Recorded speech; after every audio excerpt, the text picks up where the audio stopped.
Also, eventually go on to join a Christian men's group called the Promise Keepers. Oh, you're familiar. Okay. He also played trumpet for special music events at the church. So you want to do a Marco Rubio, sorry. Meanwhile, there was me. I was the black sheep of the family. I was the one who asked probing questions that usually left my dad ending the conversation with a very frustrated, "All right, dear." I was the one who once got her picture in the Cleveland Plain Dealer for holding up a pro-peace banner at the head of an anti-nukes march through downtown Cleveland. It was the 1980s. And I was the one for whom going to church was like pulling teeth. It wasn't just that it was boring, oh it was, or that the head minister's voice droned on just like the Reverend Lovejoy from The Simpsons. Oh sure, it's funny now. Dull as hell at the time. No, the reason I didn't want to go to church was that I knew fairly early on I really did not belong there. I don't know how long I've known this, but I do know I couldn't explain it to my family. When Dad would make arguments as to why I ought to go to church, he tried to appeal to my logic, something that would normally work on my Mr. Spock-like brain. When I was 12 years old, I was alone in the car with Dad while he drove, and he pointed out to me that going to church only took up 1 hour out of my whole week. While the logic of this argument was sound, it didn't address my real problem with going to church.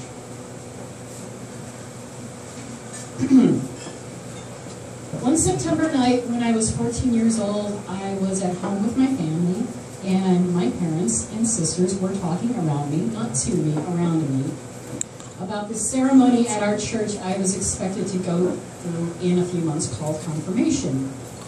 Confirmation is kind of like First Communion or a bar mitzvah for Protestants.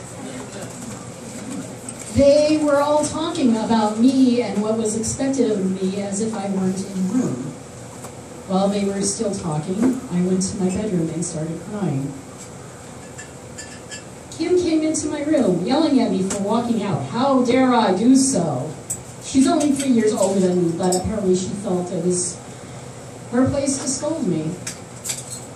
I remember lifting my face from my hands, looking her in the eyes and blurting out, "I don't believe in God." I said something else after that. I don't remember what. I do remember the look on Kim's face, how she turned away from me with her hands up indicating her disgust and left my room. At first I felt pretty good having said this. I felt as if a huge weight was off my shoulders. I even went into my parents' bedroom to use the phone and call a friend and tell them the same thing because I felt so much lighter, but she wasn't home. Later that same evening, I went downstairs to the family room and plopped myself down on the couch next to my mom to watch TV. She and I had been close up to that point, or at least I thought we would be.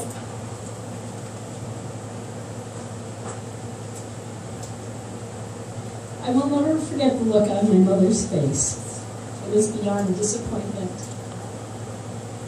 There was anger there as well. She never said a word to me about it. In fact, my mother wouldn't speak to me again for over 2 weeks. But I figured out Kim must have outed her to me, or outed me to her, sorry. There was no yelling, just a very cold, distant silence. The subject of my atheism would not be broached again, will be broached again only 2 occasions, both shortly before the confirmation ceremony I was still expected to partake in. The first was in the car with my sisters, where they made it clear I had better go through with this because I'd embarrass our parents if I didn't. The next time was with my parents, in the basement, where Dad spoke and Mom glared. The other topic of this talk was my poor algebra grade, but the thrust of the conversation was the confirmation and my claim back in September, now in April, that I was an atheist. He asked me, was I going through with the ceremony? Did I believe in Jesus Christ? Dad spoke and Mom glared. Yes, yes, of course, I said yes, as I stood there and sobbed, because what else is a 14-year-old kid in this situation going to say? I was in tears the whole time. I can't remember any time my parents looked at me so angry and so disappointed in me.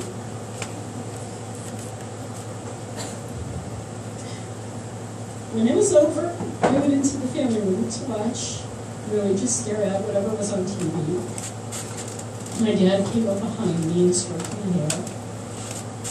I ignored it. I knew he meant it in a loving gesture, but I died a little inside because I felt like the family dog being rewarded for doing whatever trick was expected. I went through with the ceremony, which included kneeling in the aisle in front of the whole congregation and answered yes to every question asked of the group and hating it the whole time. My dad told me later how proud he was, how other members of the church came up to him and commented on how all 4 of his children were involved with the church. Dottie sang in the choir that day, Kim lit some candles, Nat played his trumpet, and I got confirmed. I wasn't proud. I felt dirty. I hated myself. If you look at the group photo taken of my confirmation class right after the ceremony, any fool can see I'm smiling for the camera and for no other reason. The only good that came out of this was the party my parents threw for me. I got some money and the college dictionary I wanted. Yes, I am a huge nerd. Thank you. Since my sister outed me, my relationship with my family, especially my mother, has been strained. So much so that it wasn't too hard to walk away nearly a decade ago when some really uncalled for crap was happening. The fact that my mother once mailed me a copy of The Shack, an evangelical Christian novel she thought I would actually read for some reason, should tell you where her mind is regarding me. I think her mind is floating on a river in Egypt called Nile. What have I learned from all this? I've learned that to grow up, to go from innocence to experience, is to learn hard lessons, such as there is such a thing as conditional love. I also learned how much I disagree with a popular bumper sticker. I'm sure most of you have seen those bumper stickers that say, teach tolerance. Maybe you know somebody with a t-shirt or a button that says that as well. Teach tolerance. That is such a terrible thing to say. To tolerate something is to put up with it, to endure something unpleasant. No human being should be tolerated simply for being different. You tolerate a bad smell in the elevator. You tolerate your drunk uncle at Thanksgiving. We all been there. I felt tolerated by my own family, my own blood relatives. I don't want to be tolerated. I am sick to death of being tolerated. I want to be accepted. There is nothing wrong with me. Or at least nothing so wrong that tolerance is required. Barring that, if I cannot be accepted for who I am or what I believe or don't believe, then I hereby invoke Wheaton's Law. Some of you may already be familiar with Will Wheaton's Law, especially those of you of the nerdy gaming persuasion. The former Star Trek cast member has a simple 4-word rule to be used not just in gaming, but in life as well.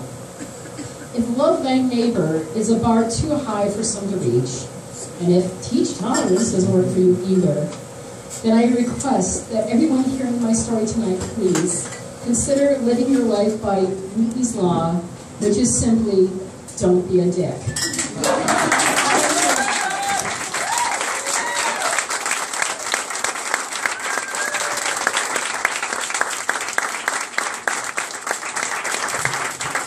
Marvel, everybody. Holy shit. Already getting hugs, for God's sake. That's awesome. That took a lot of guts. Seriously, give it on for Patty.